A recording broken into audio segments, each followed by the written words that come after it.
बताइएगा कितनी समातें हुई और समात का अहवाल क्या था, और बानी तहरीक इंसाफ को जो रिलीफ दिया गया है उसके बाद जो पाकिस्तान तहरीक इंसाफ के वकला हैं उनकी जानिब से क्या मौक़िफ़ सामने आया है?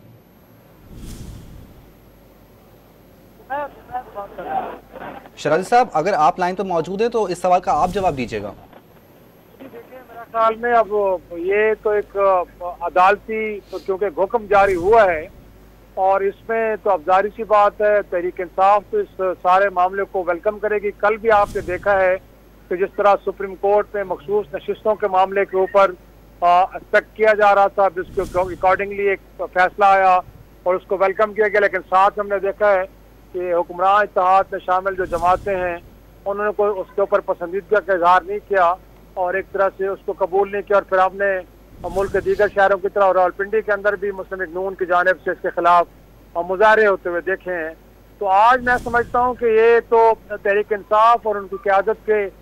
मौक़िफ़ की जो इस वक्त तस्दीक हो रही है कि ये केसेस खालिसतन जो है वो सियासी बुनियादों पर दायर किए गए थे। पर अब भी देखें, मेडिकल बोर्ड की एक दरख्वास्त थी गोया कि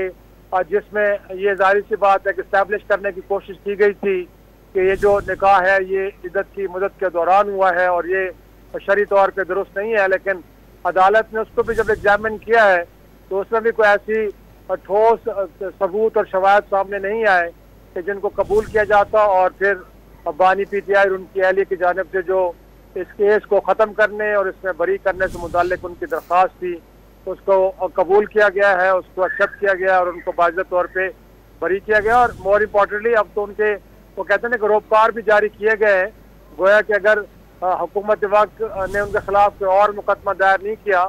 तो देखा जाए तो अब जैसे मैंने पहले कहा कि तोशा खाना में भी उनके खिलाफ जो सज़ा है वो कलअदम करार दी जा चुकी है और अब जाहिर सी बात इद्दत निकाह से मुताल्लिक जो 7 साल की सज़ा थी इसको भी ख़त्म कर दिया गया है।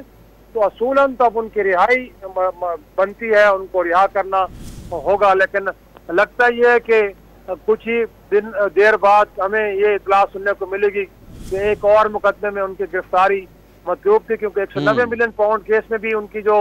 उनसे इन्वेस्टिगेशन थी वो नैब मुकम्मल कर चुकी है और वहाँ पे भी उनको अब मेरा ख्याल में कस्टडी में नहीं रखा जा सकता। तो टेक्निकली इस वक्त न सिर्फ बानी PTI इमरान खान बल्कि उनकी अहलिया को भी असूलन अब रिहा करना पड़ेगा। यही वजह है कि आज अदालत ने फैसले के साथ रोपकार भी जारी कर दिया है, जो अमूमन इतने जल्दी होता नहीं है कि फैसले के साथ इसको जारी किया जाए। तो देखें कब इसके ऊपर हुकूमत या जेल इंतजामिया कैसे रिस्पॉन्ड कर